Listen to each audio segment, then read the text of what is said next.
A very pleasant morning, good ladies and gentlemen. I'm Khairul Umam Nur. I'm from University of Muhammadiyah Jakarta. Right now, I'm gonna present to you our research. This is a collaborative research between me from University of Muhammadiyah Jakarta and Ibu Titik Kartika from University of Bengkulu, Ibu Lidwina Ingen Cahyo from University of Indonesia, and Farinia Pura Damayanti from University of Lambung Mangkurat. We are trying to research about strengthening the role of communities in higher education in preventing of sexual violence, opportunities and challenges. As we know that this research based on one particular thesis that Indonesia is in a state of emergency regarding of sexual violence. The Catahu or catatan tahunan or annual report from Komnas Perempuan stated that in 12 years there are 729% the rise of sexual violence, the number of sexual violence in Indonesia just within 12 years. So it is understandable that Indonesia is in state of emergency regarding of sexual violence. The phenomenon itself is often considered as under swept. It's something that we know about it, but we refuse to talk about it. And sometimes it's kind of not in my backyard problem. It seems that the sexual violence is not my problem because I'm not a victim or perpetrators. It's not our problems in campus. But from the very beginning, the violence, whatever it is formed, is not merely a physical or psychological matter. It's about unequal power relations. It's about or we said as relasi kuasa. The basic symptom of policymakers oftentimes seeing sexual violence as a single problem. It's just like people wearing a short skirt and then they're being humiliated or etc.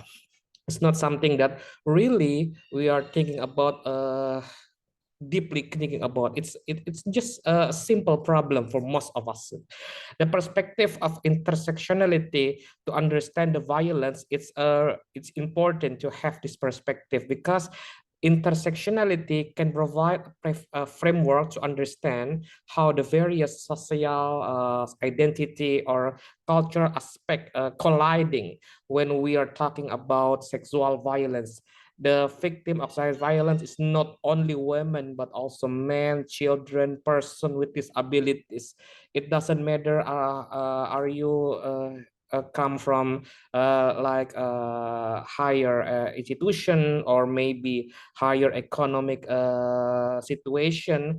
It's not the sexual violence can occur in private or in public area, in transportation, in campus, in legal institution, or even in education institution. So it is understandable that we have the right now we have the enactment law of number 12 2022 about the crime of sexual violence or UU TPKS atau undang-undang tindak pidana kekerasan seksual. We also have the Minister of Education regulation number 30 and 21 about sexual violence in higher education, and later we have Minister of Religious Affair regulation number 73 2022 about sexual violence in educational institution within the Ministry of Regulation, the Ministry of Religion Affairs. So it is time for us to more acknowledge about the sexual violence, more openly talk about it, because we have some regulation, we have some, let's say, work together between the state and then the police and then the campus. This research particularly seek about how the higher education, the campus, try to implement the ministry regulation and then how we can create from this regulation how to create more, let's say, we have to create a community within the campus to prevent sexual violence. So this research, by doing this research, we have trying to FGDs more than 27 campuses in 8 provinces. We have FGDs in University of Indonesia, University of Bengkulu, Universitas Pajajaran. We also have a discussion in somewhere like UIN Sunan Kalijaga or UIN Syarif Hidayatullah Jakarta. We also have interviews with the Task Force of Prevention of Sexual Violence on campus. This task force is mandatory for all the campuses in Indonesia based on the Ministerial of Education regulation that the campus must have a task force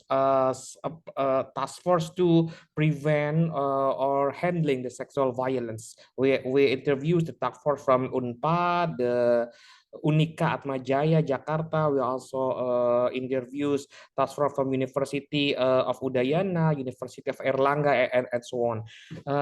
Interviews also with the Ministry of Education, the Ministry of Religion Affairs, the Ministry of Women Empowerment and Child Protection. Within these interviews, we are conclude that we need to the area that we have particularly seek is how the role of community, the community of campus. It's not about the regulation itself, but also the community, how the community can act as stakeholders, main stakeholders, to prevent the sexual violence in higher education. There are some reality strokes. We separate this phenomenon into four sector: the campus sector, the lecturers, the employees, and the students. Let's see the campus sectors. The campus policy often have the potential to encourage violence. For examples, there are so many places on campus that are so dark in the night. Most campus don't have any, let's say, closed circuit television or CCTV to prevent the sexual violence. Culture with the assumption that the moral wisdom of every member of community or the good name of the campus. For the good name of the campus, atas nama baik kampus, we have a tendency to talk about to do not talk about sexual violence based on everyone in campus have their own moral compass. So within this moral compass, we cannot be the victim or even the perpetrators of the sexual violence, which is utterly nonsense. The access stand of reporting and counseling service agencies often tucked away, lost in somewhere. Most of campus doesn't have, let's say, the safe room or ruang aman. Most of the campus don't have a place where a victim of the sexual violence can report the cases. Most of the campus don't have any clear direction if I become a victim of sexual violence, where I can report, to whom I can report the sexual violence, and how the, let's say, how do I know that my report is clearly traceable? It's simply most of the campus don't have any kind of SOP like that. Gender has not been mainstreamed. Very few of courses have a gender perspective. Uh, it's kind of sad that more than 73 campus that have I contact before, there's numbers of campus that don't have any, let's say, gender as a subject matter. It's all, there's no, let's say, mata kuliah which gender perspective or gender in their name. Let's say gender and development. University of Indonesia, Faculty of Law (UI) have let's say mata kuliah wanita dan pembangunan. And for example, in graduate level, there are only two graduate study program study level. One in University of Indonesia, the program studi kajian gender located in School of Social and Strategic Studies, and one is Islam and Kajian Gender in UIN Sunan Kalijaga. Beside there's two, there's no one, there's no other study program level which mainstream gender. So in the lecturers, we have strong seniority in lecturer cultures. Young lecturers without academic position are vulnerable to manipulation. There are many stories where young lecturers without academic position, and then they have to, let's say, tridharma perguruan tinggi. They have to lecture, they have to research, they have to community empowerment. So that what they're trying to do is when they are research, they become they become a team with more senior lecturers, and these senior lecturers oftentimes abuse their powers by creating physical contact, or let's say give the new lecturers let's say a task, and if you don't want to task and if you don't want to do it, it's clearly they can make any research as their report at the end of the semester gitu. So in this particular reason, there are numerous stories about how a young lecturer become sexual violence. Uh, Even so, we have more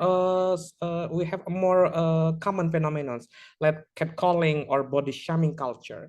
We have jokes about bodies and sexualities even in official campus forum. In official campus forum, when the rector of the dean or whatsoever talk about lecture in this meeting, for example, we have catcalling. We usually heard misal like say, ibu cantik banget hari ini gitu. It's catcalling, it's body shaming, and people do it every day in campus forum gitu. So there are no guarantee of safety for the whistleblowers. Let's say I'm a young lecturer, and now I know that my college has become a victim of sexual violence, and the perpetrator of sexual violence is, let's say, the dean of the faculty. There's no guarantee when I talk about it or when I report about it. I maybe become another victim of the sexual violence, not in sexual violence, but maybe I become fired, or let's say people will see me as a whistleblower, not in a good faith gitu. People will see me, I'm gonna say, let's say I'm a tukang pengadu or whatsoever gitu. There's no guarantee for safety for me or safety for the whistleblower. Predatory lecture against students and staff. There are numerous stories about how the students become the victim of sexual violence done by the lecturers. For example, when the students try to create their final thesis gitu. The student must have one-on-one or face-to-face relation with the lecturers, and there are stories where students usually asked to come to the home of the lecturers, and there's no one home, so the students must come to their home, to the lecturer home, because they need their signatures or their permission to let's say to present their final thesis. This condition makes students it very vulnerable to become sexual victims. In employees level, as we know, the employees and educational staff or tendik are the base of the campus social environment. Most of them are contractor employees, and then there's no guarantee, as the lecturer does. There's no guarantee that the employees whistleblower will be safe from their job. There is no employee organization that can voice aspiration. Unlike the students or the lecturers, the employees doesn't have any, let's say, organization. The student have the hima, atau or himpunan mahasiswa. The lecturer, maybe we don't have any organization, but we certainly have some kind of social position that we can, let's say, argue or with the authorities in campus. But the employees or the staff they don't have any of them. And the students, the culture of violence among college students, the proximity to unscrupulous lecturers. Sometimes sometimes one person is kind of proximity to me as a lecturer, and then his friend or her friend saw it as the, let's say, a kind of privilege. And sadly, this kind of privilege tend to create a more subtle situation where the sexual violence occur. In the name of group solidarity, every reporter or victim is a common enemy of the group. So most of the sexual violence occur in students. They don't talk about it until they graduate from the university. First, they have to secure themselves, so their study is not, let's say, stop or become a dropout from the campus. Or it's clear that most of the people, most of the victim really doesn't have good faith in their social environment, in their communities, in their friendship. So they're afraid to talk about the sexual violence. They're afraid to talk about it to their friend because they're scared of the response of, they're scared of the, say, some, let's say, stigma whatsoever. So the CDC has created the social ecology model. This social socio-ecological model is designed by considering various perspectives.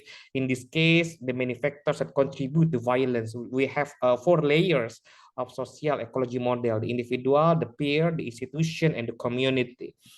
So this social ecology model in an individual try to how we create, how we build the healthy interaction among individuals on campus, how we create, how we encourage peoples not to, let's say, the catcalling or the body shaming. We are trying to create a more healthy interaction because most of the sexual violence occur in higher community is oftentimes occur within unhealthy interaction between peoples.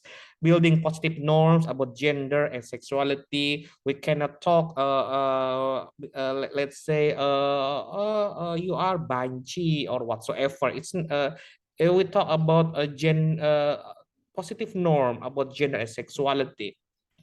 Well, how we create an individual with basic understanding of violence by all members of society. That's violence is not acceptable by individual. How we create an individual who can speak for themselves or by themselves. They have courage to speak about sexual violence.